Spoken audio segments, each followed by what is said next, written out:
bwabanga omwana wo mwezi gumu nga tayonka nga tewali nsonga, manya nti olina akamugo komutaddeko. Abaana bana abato fe abazadde abazaala batuba tugenda obasobyako bafanagana ng'ensuwa ekyali embisi. Obumogo bw'omusaamu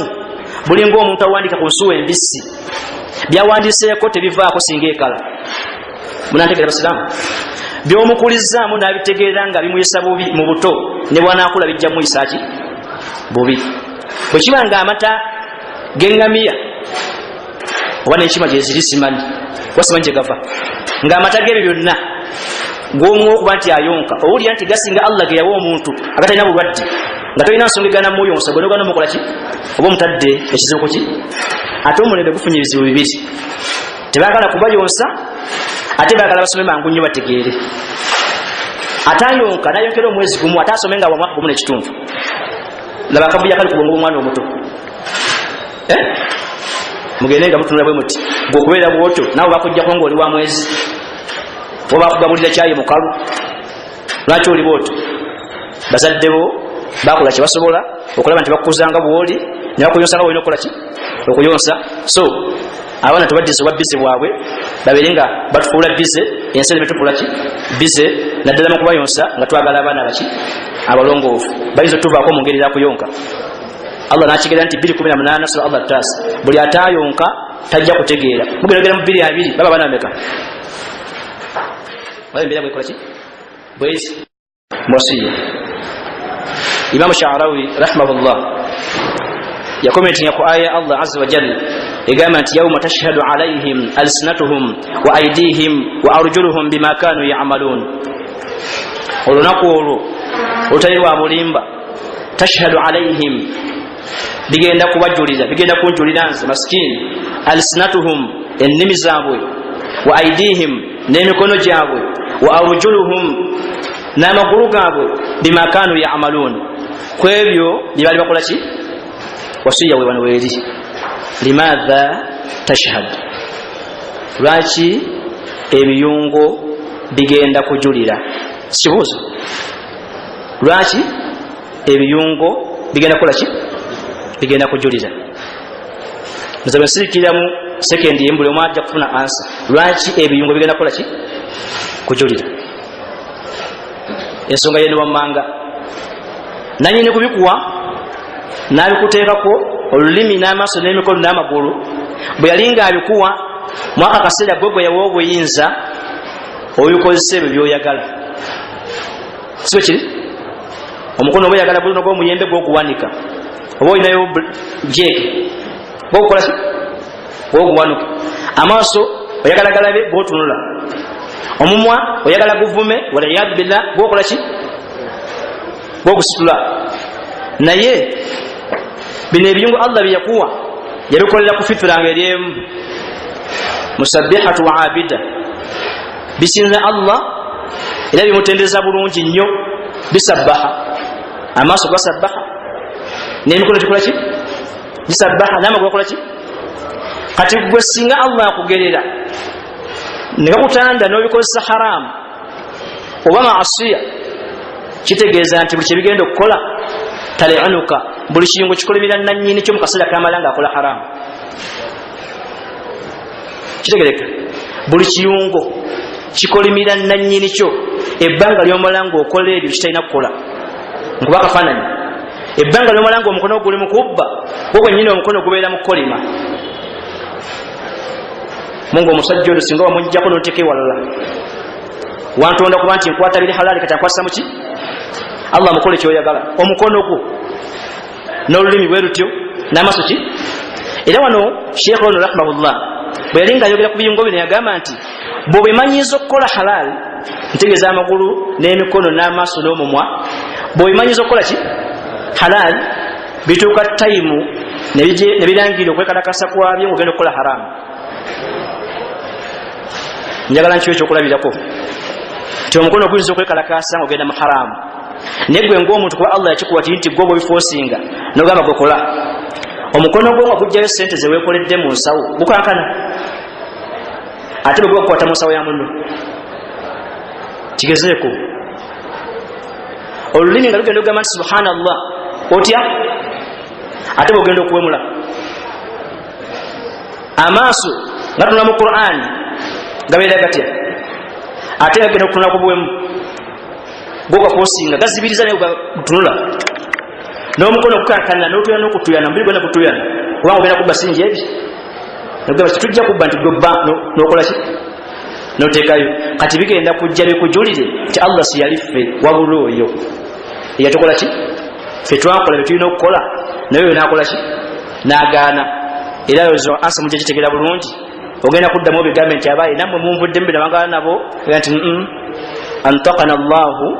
alladhi antaqa kulla shay atwatuza eyatuza buli kintu kyonna nawe yakwatuza kitegeeza mu kino buli muntu adde yakontrolinga ebiyungo Allah byamukola ki byamuwa weewala okuba nti abantu bakolimira n'ebiyungo bye bikola ki bikolimira ojja kutika amazambi mangi naye nga gamu olowooza nti bali bye bakyamu kumbe ebiyungo bisaba Allah nti omuddo oyo gyalaga mutuseeko obuzibu ngolowooza nti Muhammad yakusabidde okuna obuki naye nga ekimu kikoze ki kuba kitegedde gyokitwala tebadde okitwala kujeemera Allah subhanahu wa ta'ala okontrolinga ebiyungo saba Allah biri ngaakituwa buli kiyungo qawluhu ta'ala komenti ye eyokubiri ku aya ya Allah era yaga nti faman tabi'a hudayi fala khawfun alayhim wala hum yahzanun abanagenda mu silabasi yange bintu benzivunuddewo mu tafsiri mugereko mu tafsiri zimu mulabe kiriwo abanagenda kuki ku silabasi yange ne bakola ebiri mu silabasi gyembawadde ne bakwata ekkubo lye mbalungamizaamu fala khawfun alayhim wala hum yahzanun tebagenda kutya tebagenda kudakuwala wama bw'oli onakuwadde oba oli mu silabasi yaani buli mwabe ne ansa ye kasita owulira ng'otidde nnyo ensi ebijja mu maaso omanya nti silabasi gy'oliko nkadde si ya Allah bw'owulira ng'onakuwadde nnyo silabasi gy'olimu si yaani kubanga bali mu silabasi ya Allah fala khawfun alayhim wala hum yahzanun awaliwo ebibuuzo bibiri otegere kyenjogedde ma huwa alkhawfu wa ma huwa alhuzn khawfu kyeki ne huzn kyeki okimanyi nti nze namwe situbyawula okutya n'okunakuwala tubyawula bulungi anti biringa omucungwa n'emmangada okutya n'okunakuwala alkhawfu kitegeeza ki omuntu okufa dararan akabenje akagenda okujja mu maaso naye nga la qudrata lahu ala daf'ihi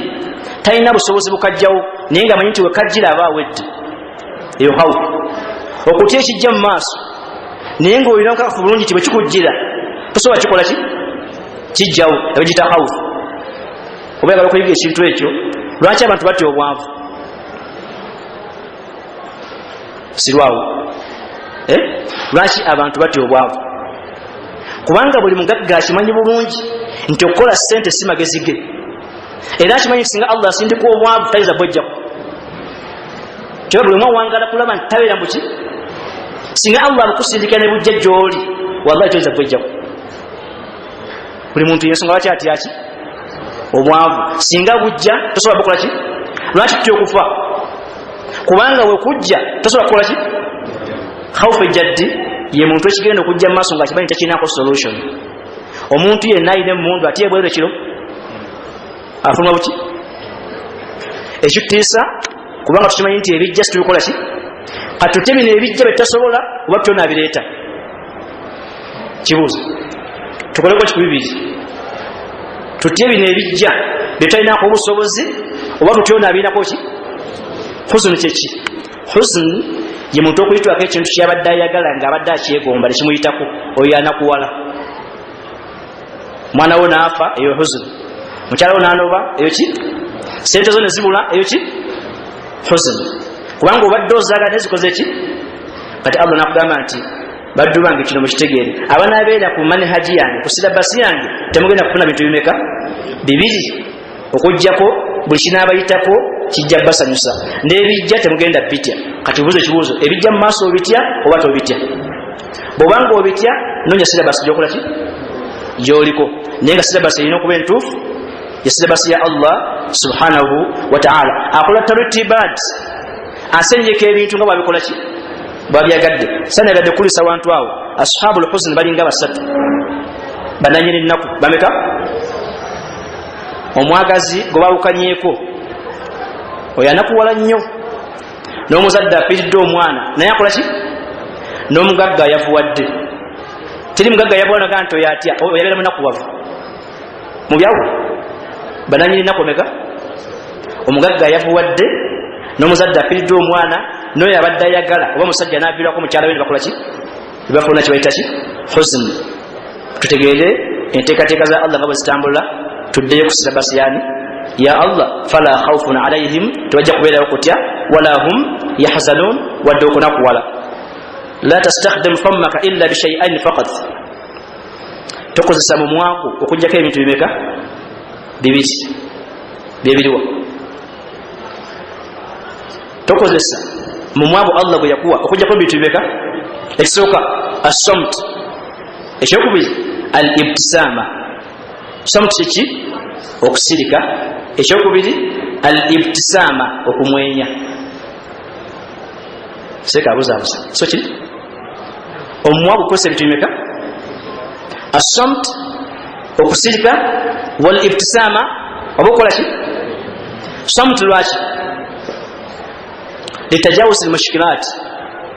bw'obanga olaba ebizibu ebikujjira mu maaso bingi bakutawaja bakola ki bw'onaakola samt n'osirika ogenda bisomoka ne bw'onaayogera ojja kuba ow'amagezi g'ekitiibwa byongerako ebirala kituufu al-ibtisama lihalli al-mushkilat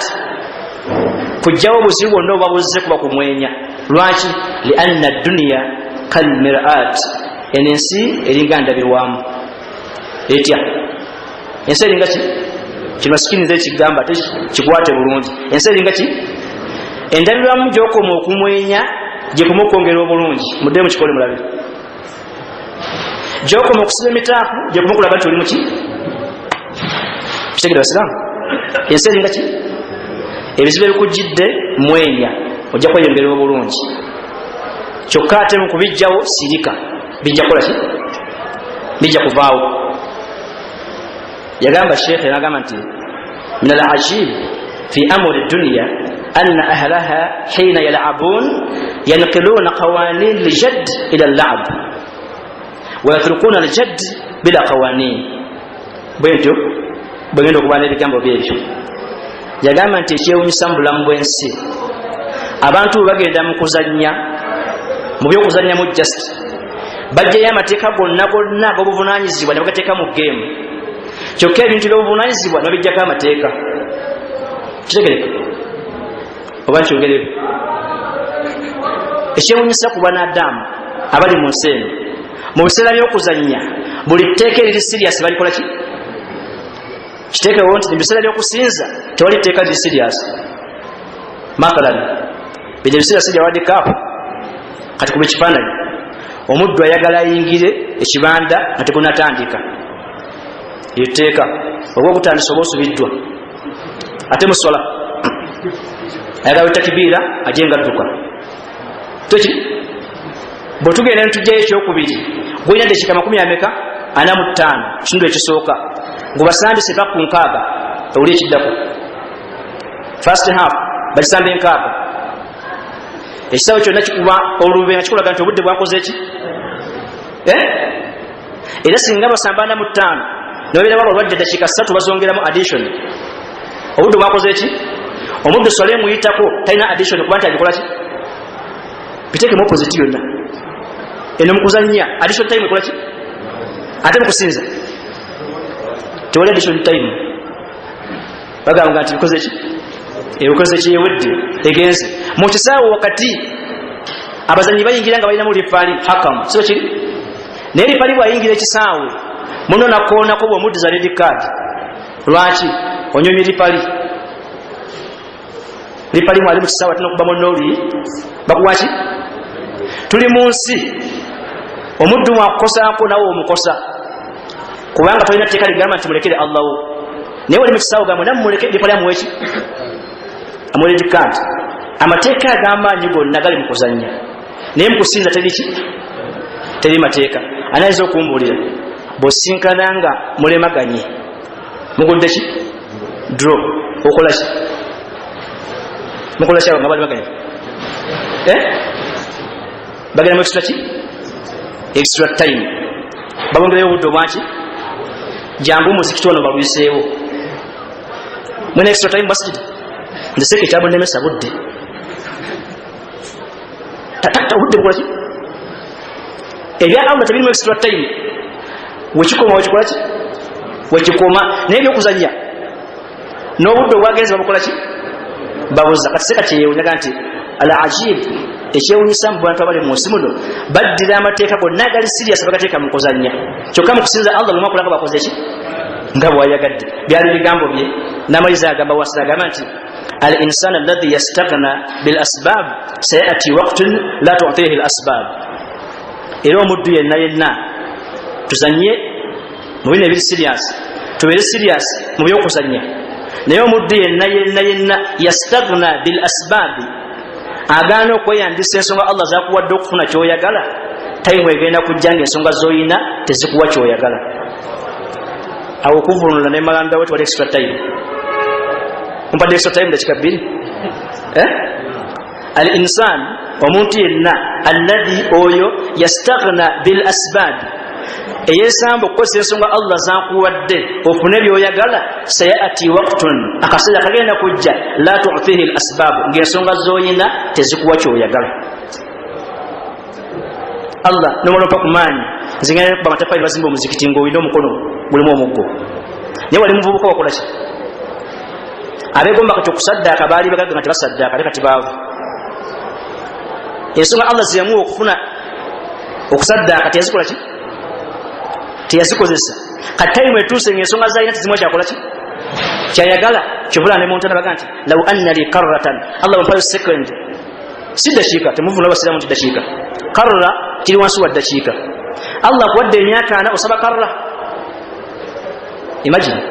bakutadde musamba y'ebikajjo olye nakuwesa wezi oba ovaayo nolwanira ensigo y'ekikajjo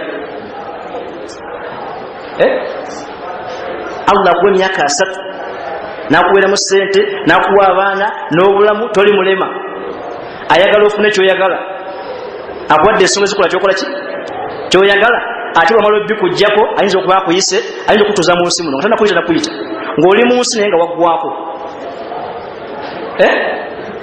temugamba timba kumi basiraamu amakulu ng'oli mu nsi naye nga byoyina tebikyakola ki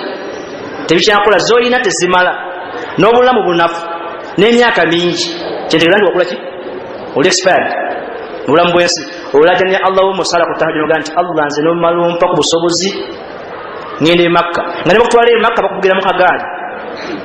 naye nga walina amakulu ameka ng'osobola okukola sofa ne maluwa ne byakola ki kale al insan omuntu yenna alladhi oyo yastaghna bil asbabi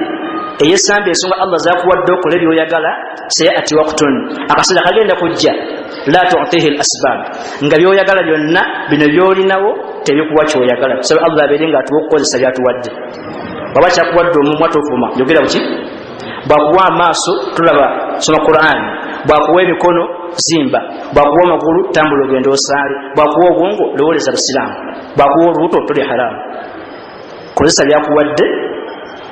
ofune kyokola ki bwana kujjako byakuwadde ojja kwegomba byolina okufuna nga tikyakola ki tekyasoboka so Allah benga tugasa n'ebyo nsaba Allah azza wa jalla atuwa obulungi obuli mu kifo kino atasoboye obukirimu Allah atuwa obulungi bw'ekiro kino ekitangala ky'ekiro kino okutaasibwa kw'ekiro kino obugagga bw'omu kiro kino okuwonyezebwa okuli mu kiro kino Allah taasa abalabe abali mu kiro kino atatuwe buli bulungi bonna bonna ng'obulungamu n'okumutegeera n'okumujjukira n'okumusinza mu nsinzi esinga okubeera ennungi mu kiro kino kitulimu Allah abeerenga obulimu obutini bwe tugezezaako okukola abukkiriza atusonyiwe obutuyiseeko ng'abantu erinnya lye erya Tawwaabu ne Ghafuuru ne Rahimu tusaba Allah litukoleko nga tukyali mu nsi tugende musinkana nga tuli wansi wa kigambo la ilaha illa Allah Muhammadu Rasulullah Allahumma salli ala Sayyidina Muhammad wa ala ali Sayyidina Muhammad kama sallaita ala Sayyidina Ibrahim wa ala ali Sayyidina Ibrahim fil alamin innaka Hamidum Majid walhamdulillahi rabbil alamin.